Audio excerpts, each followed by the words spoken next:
Hey, what's going on YouTube? It's your boy Frankiehardworkshow with another video. And my video today is basically talking about 6ix9ine. The title is When Keeping It Gangster Goes Wrong, the 6ix9ine edition. What's going on? I want to talk about 6ix9ine today, but I was watching a little something last night because, he was talking about 6ix9ine snitched, and they finally said he snitched and told on a couple of his people, a couple of his constituents and things of that nature. But before I get into that, I want to talk about 6ix9ine lawyer, because he was making some, 6ix9ine alleged lawyer, I don't know. But he was saying some points about, and you know what, to get off the subject for a second, is that really 6ix9ine's lawyer? Because I never heard him say my client. I never heard him say we're looking into the case. And if that was somebody's lawyer, he wouldn't be as vocal as he was on somebody's particular case. It's a federal case, first of all. So I'm kind of like, I don't know about that, him being an actual lawyer. I don't know about that. But I just want to go further on what he said. He spoke about basically he don't believe, I don't know if snitch 6ix9ine, I didn't see no paperwork or things of that nature. But I mean, it is what it is. But for the most part, he was speaking that he don't think it's true, and he think it's false accusations, because basically, if he was the kingpin, so why would they offer Kingpin a deal? It'll make the feds look bad, won't look right. That's impossible. So he don't think that will happen.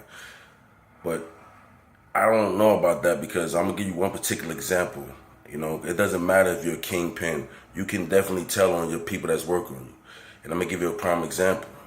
It was a guy by the name of Nicky Bonds.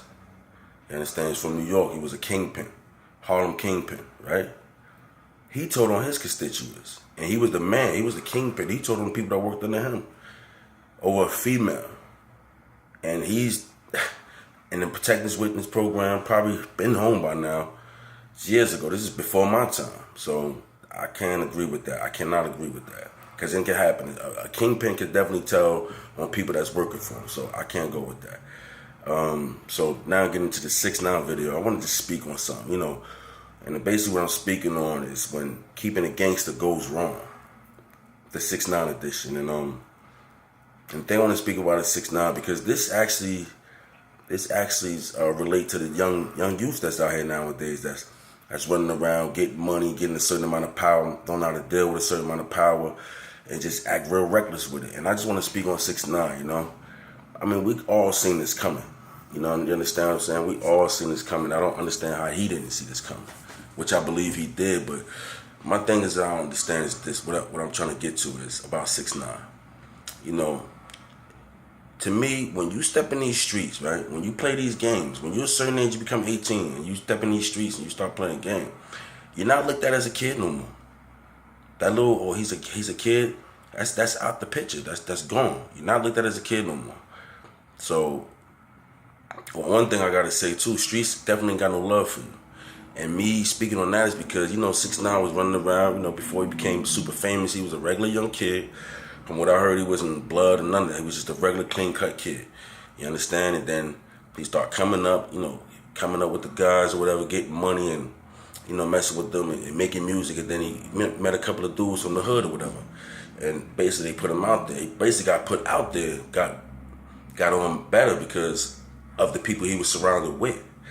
And the thing I want to speak about is that, some of these kids, they get out here, they think it's a game, they mix up with some real niggas, that this is what they do, and things happen, and then they want to look at as being innocent, and that's not the case.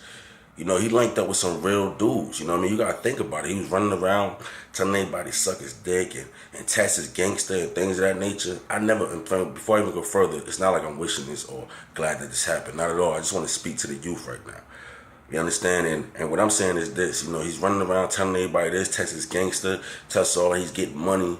And to me, he was being super reckless with his power. Everybody sitting there saying, oh, he didn't know what he was into, he didn't know this and this and that. And it's like, I can't agree with that, because he knew. He was around these dudes. I'm not going to say he knew what was going on, but he knew what he stepped into.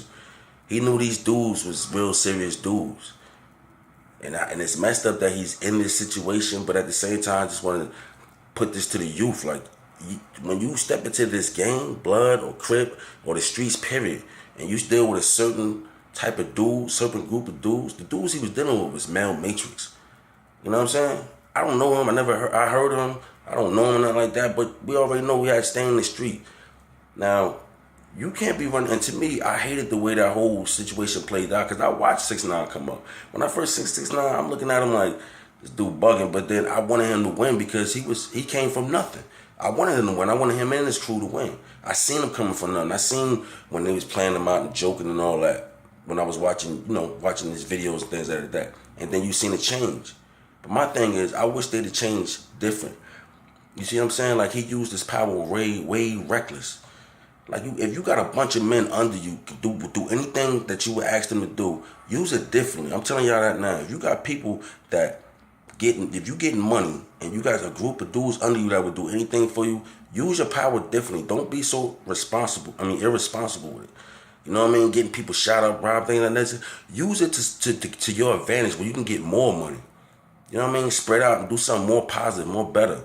And that's the thing with them. They was getting a bunch of money. And they allegedly was still part of the game, but to me it was used irresponsibly. You know what I'm saying? Like, and I'm even mad at Shotty and Mel Matrix and them. If you was in that situation, coming from the street, being a young man coming from the street, from the hood, it's not easy. It's hard to get in a position like that. And that's why I don't understand why they was moving the way they was moving. I'm speaking on Shotty and Mel Matrix. They should have been dropping jewels on him. You see what I'm saying? Because they know they came from the streets. They know it's hard to get up out of this. And they got their foot, both of their feet in the field now, getting money. You get notoriety from everywhere. That was the time that you get away from that hood shit. You know what I'm saying? I'm not saying fuck the hood, nothing like that. You come back and do what you gotta do, but first you gotta worry about yourself. You see what I'm saying? They were so busy trying to be hood and trying to prove a point and test my gangster and things of that nature. It got them in this. And from what I'm saying is, people need to learn a lot because this is when being gangster goes wrong right here. This is a prime example. You know what I mean? It's not wrong with being gangster and doing what you gotta do, but you don't have to put that on everybody. Everybody ain't gotta know what's going on, what you do. Like, to me personally, I don't think he's getting out unless he really snitched. Like, if he snitched, what they saying that he told and this and that, I don't think he's getting out still. They're gonna separate him. But he got so much more to go, and everybody should know this. I mean, he's not about that life. I mean, I don't know him, but you can clearly see that wasn't his. I mean, that wasn't his stick. That wasn't what he do. He has a team around him, and obviously you see his team was not playing. But and me speaking on this because everybody calling him a young innocent kid, and everybody saying this and everybody saying that. I understand he was a young kid. But when you step in these streets have no age. When you stretch in these streets and you decide when you step off that porch and you decide to step in these streets, every man for themselves. It's a dog-eat-dog world. People don't understand that.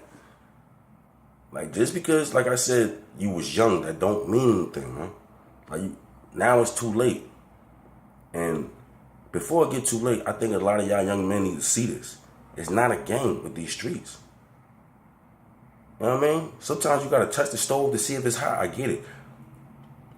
But the streets is nowhere the same as it used to be. Nowhere near. There's no loyalty. There's no camaraderie. Your right man can be your killer. You understand? Your other man can be the snitch. It's not the same no more. So me speaking on this video, I just want to say, and I'm in this video, but I just want to say, if I could tell anybody, any one of these young youth something, if I could tell them anything, I'm gonna tell you this: if you not in the game and you're not part of the game, don't get in that game. You're wasting your time, especially now. It's times that all the energy and effort you could put into this hustling in the streets, you could put that into something that you really want to do that can get you up out of the streets, you and your family. You understand? Power is a very addictive drug. Power, money is very addictive. Hustling is very addictive. Believe it or not, when you're a hustler, you're kind of a fiend too, because you're fiending for money. You fiending to get this bread, you fiending to get rich and get up out of the situation. And honestly, it looks good when you get money. It feels good. You get a whole different type of respect. You can do anything you want to do, whenever you want. You can help people out. It's good. But you're supposed to take that and run with it. Don't take it and be stupid and abuse your power. Because I really want to stress this. Power, money is very addictive. It's hard. When you in that life, it's hard to get out that life. Sometimes that life can bring you down. You think it's bringing you up. Sometimes that life can bring you down. I'm not sitting here to preach. I'm not sitting here to do all that. I just want to speak on when being gangster goes wrong. Sometimes you got to use your head, man. You understand? And in 6ix9ine case, this boy about to be out of here, man. And it's sad, man. And it's sad that the other dudes about to be out of here too, man, because they made a lane. They actually created a lane. And they decided to get right back in the same lane. And what happened? They end up in the feds. Like, the feds, the conviction rate is 97, 98%. You ain't getting out of that unless you snitching, unless you just gonna do the time. Straight like that. And even if you do snitch, you're still a prisoner. It's not worth it, young man. Go out there and use your head. There's plenty ways to get money now. Plenty. This social network ringing off. Take advantage of it. Even if you got to go to school and take a trade, become a truck driver. There's so many different ways out here, man. So I just want to speak on that because I think people looking at the situation totally wrong. Everybody, when he come home, it's not even about that, man. This should be a lesson to a lot of these kids out here. A lot of these kids that's in a position to come up, but they got a bunch of niggas, real niggas, that this is what they do around them that can really get you in some shit. You gotta be careful who you fuck with, man. You wanna be real, it's okay to be real. And it's okay to be real, but just understand, when you step in them game in the streets, there's no age limit out there. It's on. And one more thing I wanna speak on too. I kind of forgot. But pretty much I just want to end it off because I forgot what I wanted to say. Y'all just do what y'all gotta do and stay out of trouble, man. Just, I know what I wanted to say. Yeah, my bad. What I wanted to say is this, right? It's nothing wrong with being yourself. That's what people don't understand. There's nothing wrong with being yourself. People need to understand that. There's nothing wrong with that. It's easy to be yourself. When you try to be somebody else, it's very hard. You gotta keep that same energy all the time. And that's what happened in 6ix9ine case. He had to keep that same energy. Just like you gotta keep that same energy in jail now. Telling niggas to suck your dick and test your gangsters and all that. Oh, they ready. The wolves been sitting there with their fork and knife. They ready. So just understand, man. When you playing a gangster, just know you gotta keep that same energy. It's easy to be yourself. Be yourself. It costs you nothing to be yourself. It's free. It's free. So I'm gonna just leave you with that, alright? Have a good day and stay out the way. It's your boy Frankie Hardwork. Be good.